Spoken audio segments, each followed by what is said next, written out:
ನಮಸ್ಕಾರ, ರಿವ್ಯೂ ಚಾನಲ್ಗೆ ಸ್ವಾಗತ. ನಾನು ಸೌಖ್ಯ ಗಾಂವ್ಕರ್. ಚಳಿಗಾಲದ ಅಧಿವೇಶನದ ಬಿಸಿ ಏರಿಸಿದ್ದ ಮತ್ತಿದು ಬೇರೆಯದ್ದೇ ಹಂತಕ್ಕೆ ತಗೊಂಡು ಹೋಗಬಹುದು ಅಂತಾನೆ ಭಾವಿಸಲಾಗಿದ್ದ ಅಸ್ತ್ರ, ಅದರಲ್ಲೂ ರಾಹುಲ್ ಗಾಂಧಿಯವರ ಬ್ರಹ್ಮಾಸ್ತ್ರವೇ ಈಗ ಕೈ ತಪ್ಪಿದೆ. ಅಷ್ಟೇ ಅಲ್ಲ, ಅದೇ ತಿರುಗುಬಾಣವಾಗತ್ತಾ ಅನ್ನೋ ಮಟ್ಟಿಗೆ ಈಗ ಮಹತ್ವದ ಬೆಳವಣಿಗೆ. ಅದಾನಿ ಕೇಸ್ಗೆ ಸಂಬಂಧಪಟ್ಟಂತೆ ಅತಿ ದೊಡ್ಡ ಬೆಳವಣಿಗೆ. ಹಾಗಾದರೆ ಗೌತಮ್ ಅದಾನಿ ವಿರುದ್ಧ ಬಂದಂಥ ಅತಿ ದೊಡ್ಡ ಆರೋಪ, ಅರೆಸ್ಟ್ ವಾರೆಂಟ್ ಜಾರಿಯಾಗಿದೆ, ಬಂಧನಕ್ಕೆ ಕೌಂಟೌನ್ ಶುರುವಾಗಿದೆ, ಅವರನ್ನು ಇಲ್ಲೇ ಅರೆಸ್ಟ್ ಮಾಡಬೇಕು, ಮೋದಿ ಅವ್ರನ್ನ ಬಚಾವ್ ಮಾಡ್ತಿದ್ದಾರೆ ಅಂತೆಲ್ಲ ಪ್ರತಿಪಕ್ಷಗಳು ಮುಗಿಬಿದ್ವು. ಅವರ ಶೇರು ಪಾತಾಳಕ್ಕೆ ಕುಸಿಯೋ ಲಕ್ಷಣ ಕಂಡು ಬಂತು. ಸ್ವಲ್ಪ ಚೇತರಿಸ್ಕೊಳ್ಳೋದು, ಬೀಳೋದು ಗಮನಿಸ್ತಾ ಇರ್ತೀರಿ ನೀವು ಬೆಳವಣಿಗೆಗಳನ್ನು. ಈ ಹೊತ್ತಲ್ಲಿ ಮಹತ್ವದ ಬೆಳವಣಿಗೆ ಏನು ಮಾಹಿತಿ ಮುಂದೆ ಇಡ್ತಾ ಇದ್ದೀವಿ. ಮಿಸ್ ಮಾಡ್ತಾರೆ ನಮ್ಮ ಚಾನಲ್ನ ಸಬ್ಸ್ಕ್ರೈಬ್ ಮಾಡಿ, ನಿಮ್ಮ ಅಭಿಪ್ರಾಯ ಕಮೆಂಟ್ ಮಾಡಿ ತಿಳಿಸಿ. ಎಸ್ ವೀಕ್ಷಕರೇ, ಅದಾನಿ ಕೇಸ್ನಲ್ಲಿ ಅತಿ ದೊಡ್ಡ ಟ್ವಿಸ್ಟ್ ಒಂದು ಸಿಗ್ತಾ ಇದೆ. ಈಗ ಅದಾನಿ ವಿರುದ್ಧ ಲಂಚ ಮತ್ತು ಅಂದರೆ ಬ್ರೈಬ್ ಮತ್ತು ಫ್ರಾಡ್ ಕೇಸು ಅಂತ ಹೇಳಲಾಗಿತ್ತಲ್ಲ. ಮೀಡಿಯಾ ರಿಪೋರ್ಟ್ಸ್, ಅಮೆರಿಕದಿಂದ ಮೀಡಿಯಾ ರಿಪೋರ್ಟ್ಸ್ ಸಿಡಿಯತ್ತೆ, ಭಾರತದ ಮೀಡಿಯಾಗಳಲ್ಲೂ ಹೊತ್ತಿ ಉರಿಯತ್ತೆ. ಆದರೆ ಬಿಗ್ ಟ್ವಿಸ್ಟ್ ಏನಪ್ಪ ಅಂತ ಕೇಳಿದ್ರೆ, ಬ್ರೈಬ್ ಆ್ಯಂಡ್ ಫ್ರಾಡ್ ಕೇಸೇ ಬಿದ್ದಿಲ್ಲ ಅದಾನಿ ಮೇಲೆ ಅನ್ನೋದು. ಗೌತಮ್ ಅದಾನಿ, ಸಾಗರ್ ಅದಾನಿ ಮತ್ತು ಸೀನಿಯರ್ ಎಕ್ಸಿಕ್ಯೂಟಿವ್ ವಿನೀತ್ ಜೈನ್ ಇವರ ವಿರುದ್ಧ ಬ್ರೈಬರಿ ಚಾರ್ಜಸ್ಸು ಅಥವಾ ಫ್ರಾಡ್ ಕೇಸು ಯಾವುದು ಬಿದ್ದೇ ಇಲ್ಲ. ಬಿದ್ದಿರೋದೇ ಬೇರೆ ಕೇಸು. ಅತ್ಯಂತ ದೊಡ್ಡ ಸುಳ್ಳನ್ನು ಮೀಡಿಯಾ ಮೂಲಕ ಹರಿಬಿಡಲಾಯಿತು. ಇನ್ಕರೆಕ್ಟ್ ರಿಪೋರ್ಟನ್ನು ಇಡೀ ಜಗತ್ತಿನಾದ್ಯಂತ ಸದ್ದು ಮಾಡುವಂತೆ ಮಾಡಲಾಯಿತು ಅಂತ ಇವತ್ತು ಗೌತಮ್ ಅದಾನಿ ಮತ್ತು ಅವರ ಗ್ರೂಪ್ ಕ್ಲಾರಿಫೈ ಮಾಡ್ತಾ ಇದೆ. ನಮ್ಮ ವಿರುದ್ಧ ಸಲಿಗೆ ಬಿದ್ದಿರೋ ಕೇಸ್ ಏನು, ಯಾವ ಆರೋಪ ಕೇಳಿಬಂದಿದೆ. ಆದರೆ ಸುದ್ದಿಯಾಗಿದ್ದು ಯಾವುದು? ಬೇರೆ ಒಂದು ಕಂಪನಿ ಮೇಲೆ ಬಿದ್ದಿರುವಂಥ ಕೇಸನ್ನು, ಆ ಚಾರ್ಜಸನ್ನು ಅದಾನಿ ಮೇಲೆ ಬಿದ್ದಿದೆ ಅಂತ ಸುಳ್ಳು ಸುದ್ದಿ ಮಾಡಿರುವಂತಹ ವಿಚಾರವನ್ನು ಈಗ ತೆರೆದಿಟ್ಟಿದ್ದಾರೆ. ಆ ರಿಪೋರ್ಟ್ ಔಟ್ ಆಗ್ತಾ ಇದ್ದ ಹಾಗೆ ಅದಾನಿ ಶೇರ್ 20% ಜಂಪ್ ಆಗಿಬಿಟ್ಟಿದೆ. ನೋಡಿ ಏನಂತ ಹೇಳ್ತಾರೆ ಅವರು. US ಡಿಪಾರ್ಟ್ಮೆಂಟ್ ಆಫ್ ಜಸ್ಟಿಸ್ ಅಂದರೆ DOJ ಸದ್ಯ 5 ಕೌಂಟ್ಸನ್ನು ಹೊಂದಿದೆ, ಅಂದರೆ 5 ಚಾರ್ಜಸ್ಸನ್ನು ಹೊಂದಿದೆ. ವಿವಿಧ ಕಂಪನಿಗಳ ವಿರುದ್ಧ ಏನೇನು ಚಾರ್ಜಸ್ ಇದು, ತಮ್ಮ ವಿರುದ್ಧ ಇರೋದೇನು, ಬೇರೆಯವ್ರ ವಿರುದ್ಧ ಇರೋದೇನು ಎಲ್ಲವನ್ನ ಡೀಟೇಲ್ ಆಗಿ ಹೇಳಿದ್ದಾರೆ. ಈ ಬ್ರೈಬರಿ ಮತ್ತು ಫ್ರಾಡ್ ಕೇಸ್ ಬಿದ್ದಿರೋದು ಯಾರ ಮೇಲೆ? ಅಜೂರ್ ಪವರ್ ಅನ್ನುವ ಕಂಪನಿಯ ಮೇಲೆ ಅಂತ ಅವ್ರು ಹೇಳಿರೋದು. ಮತ್ತು ಅವರ ಕೆನಡಿಯನ್ ಪಾರ್ಟ್ನರ್ CDPQ ಮೇಲೆ.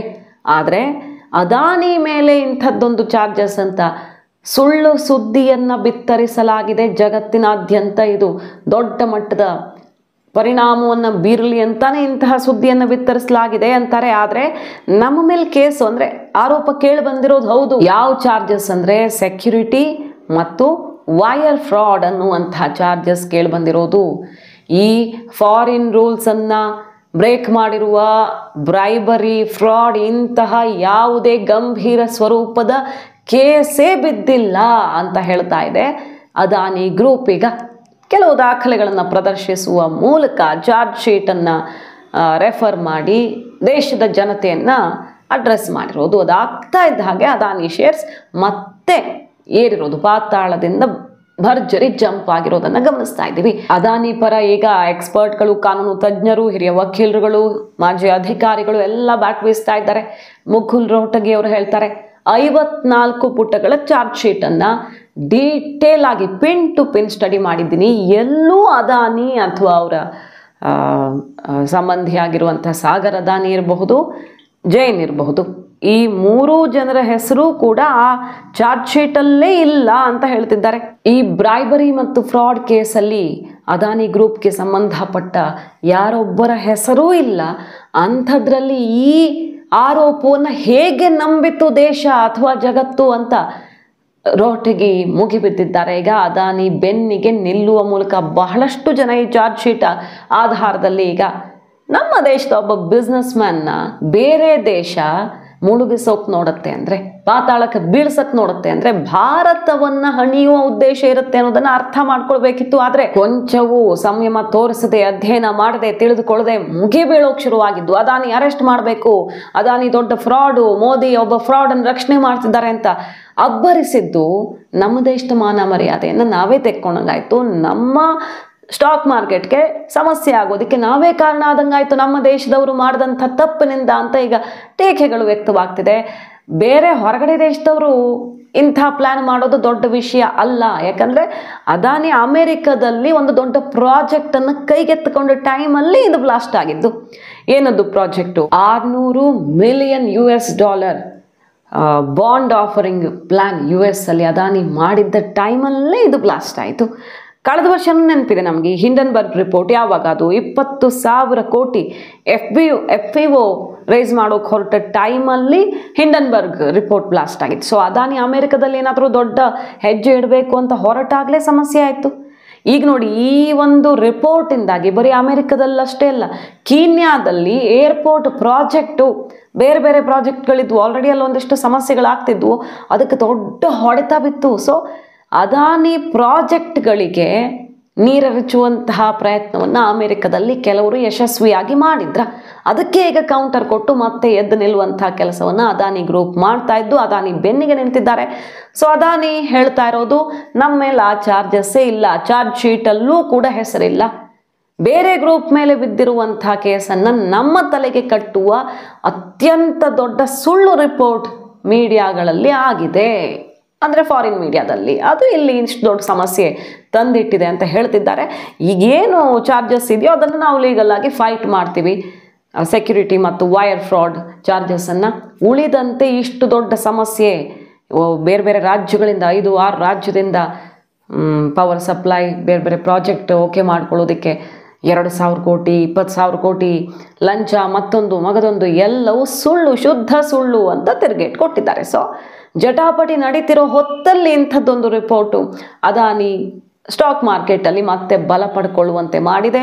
ಸೆಷನ್ನಲ್ಲಿ BJPಗೆ ಅಸ್ತ್ರ ಸಿಕ್ಕಂತಾಗಿದೆ. ಮೊನ್ನೆಯಷ್ಟೇ ಅಮಿತ್ ಮಾಳವಿಯಾ BJP ನಾಯಕರೆಲ್ಲ ಟ್ವೀಟ್ ಮಾಡಿ, ಯಾಕೋ ಜಾರ್ಜ್ ಸೋರಸ್ ಭಾಷೆಯಲ್ಲಿ ರಾಹುಲ್ ಗಾಂಧಿ ಮಾತಾಡ್ತಿದ್ದಾರಲ್ಲ, ಭಾರತದ ಶತ್ರುಗಳ ಜೊತೆಗೆ ಇಲ್ಲೇ ಕನೆಕ್ಷನ್ ಕಾಣಿಸ್ತಾ ಇದೆ ನೋಡಿ, ಇದು ಕೋಇನ್ಸಿಡೆನ್ಸಾ, ಇದಕ್ಕಿಂತ ಕೋಇನ್ಸಿಡೆನ್ಸ್ ಬೇಕಾ ಅಂತ ತಿರುಗೇಟು ಕೊಟ್ಟಿದ್ರು.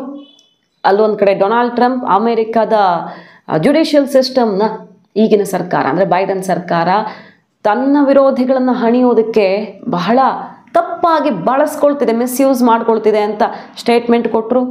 ಇದಕ್ಕೆ ಪೂರಕವಾಗಿ ಮತ್ತು ಜಾರ್ಜ್ ಸೋರಸ್ ಅದಾನಿಯನ್ನು ಮೋದಿ ರಕ್ಷಿಸ್ತಿದ್ದಾರೆ, ಆದರೆ ಎಲ್ಲ ಬಯಲಾಗತ್ತೆ ಅಂತ ಹೇಳಿದ ಹಳೆ ವಿಡಿಯೋ ಒಂದು, ಅದೇ ಮಾದರಿಯಲ್ಲಿ ಇವತ್ತು ನೋಡಿ ರಾಹುಲ್ ಗಾಂಧಿ ಅವರು ಮಾತಾಡ್ತಿದ್ದಾರೆ. ಇಲ್ಲೇ ಅರ್ಥ ಮಾಡ್ಕೊಳ್ಳಿ ಅಂತ BJP ಎಲ್ಲ ತಿರುಗೇಟು ಕೊಟ್ಟಿತ್ತು, ಜಟಾಪಟಿ ಶುರುವಾಗಿತ್ತು.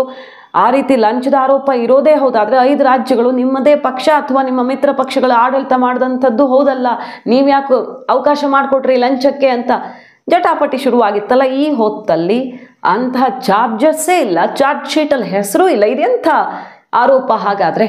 ಇದನ್ನು ನಂಬಿಕೊಂಡು ಇಷ್ಟು ದೊಡ್ಡ ಇಶ್ಯೂ ಮಾಡೋದಕ್ಕೆ ಹೊರಟ್ರ ಅಂತ ಮುಗಿಬೀಳೋದಕ್ಕೆ ಅವಕಾಶ ಆಗಿದೆ.